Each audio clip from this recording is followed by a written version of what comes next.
چا ویل چې مین شومه نو حاد شومه چا ویل چې مین شومه نو حاد شومه او زه خو ستا په مینه کې برباد شومه وګوره زه څومره خوش نصیبه یم ستا په نامه ټول وطن کې یاد شومه ما ډېرې تودې سړې لیدلې دي زه په تیندکونو کې استاد شومه اوس پې د ښکلا ماڼۍ آباد کا ستا د شخصیت چې زه بنیاد شومه وایې که نه څنګ دې لار غلطه کا شکر دې چې زه درته دریاد شومه دنګو غرونو سره سرومه زه خو باسین نشم فرحاد شومه. السلام علیکم ګرانو کتونکو، جعفر شاه درویش یم. ناز احمد صاحب را سره په څنګ کې ناست دی. ملګرو، دا ځمکې ستوري پروګرام کې به نن موږ تاسو ته د عباسین یوسفزي صاحب د کتاب نه څه شعرونه او غزلونه شریک کوو. ناز احمد صاحب را سره دی، نو مخکې پروګرام ګورئ. بسم الله الرحمن الرحیم. ګرانو مینوالو سلامونه او نیک هیلې او توقع ساتو چې انشاءالله زموږ د روان پروګرام به ستاسو خوښ وي. زموږ هم صرف دغه سوچ دی چې دا کم زموږ تاریخ ساز شخصیتونه دي او کم لوړ شاعران دي او لوړ مقامونه دي، نو مونږ وو چې زموږ کم نوي لکان یاد یو زړو دپاره به دا بیا یو تحفه وي چې دی دا 10 پیرې نه چې 6 پیرې مو ګوري یا واوري نو خوښې وي، او دې نوو دپاره به هم دا یو مشر راوي چې هغوی دپاره لاره جوړه شي او دی د پښتو دپاره چې دی څومره خدمتونه کړي دي نو مونږ به ترې انشاءالله سبق وایو. مونږ نن چې کوم کتاب دغه کړی دی نو پروفیسر عباسین یوسفزي صاحب دی چې دی د تعارف محتاج نه دی، عوامي شاعر دی او ډېر زبردست شاعر دی، دروند شاعر دی، دروند شخصیت دی، اینکر هم دی، په مختلف ټي وي چینلو باندې اینکر هم به طور تاسو وینئ او ډېر کتابونه دي. مونږ سره هم دا غورځنګونه کتاب دی، دې کې به انشاءالله مونږ تاسو سره څو انتخاب دی کې تاسو ته وو او تاسو به ترې لطفاندوز شئ. دلته کې قدر د بهار نه کېږي، په دې وطن کې مې روزګار نه کېږي. زه په خزان کې سره ګلونه غواړم، ستا سپرلو ته رانه وار نه کېږي. ما له بېطوله مینه راکه اشنا، زما په لږه مینه کار نه کېږي.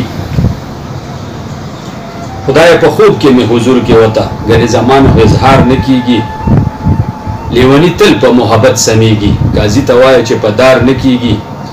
ربه زما هر یو ارمان پوره کړې، دومره بلا دي چې پشمار نه کېږي. رو به ځو که هر سولار ګرانه ده، بعضې کارونه په تلوار نه کېږي. اوس ناصحانو اخر ومنله چې د عباسین په زړه کې لار نه کېږي. یو بل مشهور غزل په ګوګل دننه ټول پر هر یم، زه د درد د هرې سړي کې نه خبر یم، چې د ځانه او جهانه بې خبر یم، خبر شوی یم چې ستا د زړګي سر یم. د دنیا هر سختۍ ته مې زړه ټینګ دی، خو چې وخت د مینې راشي نو اوتر یم. د رکیب دپاره تکه توره شپه شم، د جانان دپاره زیرې د سحر یم. ستا غمونه راته لارې د ښار نیسي، زه د دې د غمه کلي کې اکثر یم.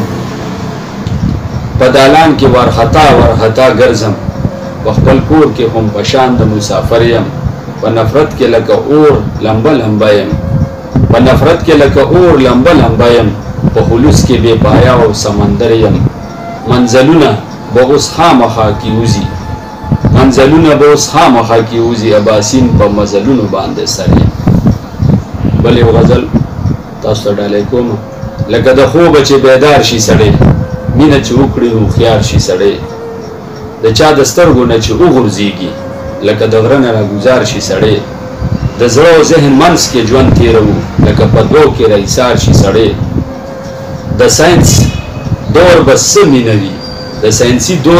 مینوي، څنګه د عقل نه وزګار شي سړی. د ژوند خوندونه ټول په مینه کې دي، چې محبت نه کوي خوار شي سړی. د تنهایۍ په جزیرو کې اکثر په خپله ځانه هم ویزار شي سړی. د ګناه توان چې زړه کې پاتې نشي، بیا چرته هله توبهګار شي سړی. دولت او پوهې سره نه جوړیږي، علم چې وي څنګه مالدار شي سړی. د ژوند مزل ورته بلا آسان شي، چې عباسین غوندې خوددار شي سړی.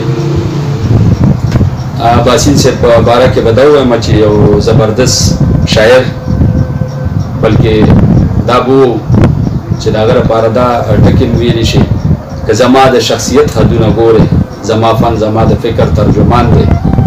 باسین صاحب یو لوړ مقام لري په پښتو ادب کې په پښتو ژبه کې او بل اسانه ژبه او هغه هلکان چې کوم سره په کالج کې دي هغې بیا ډېر قریب نه پېژني.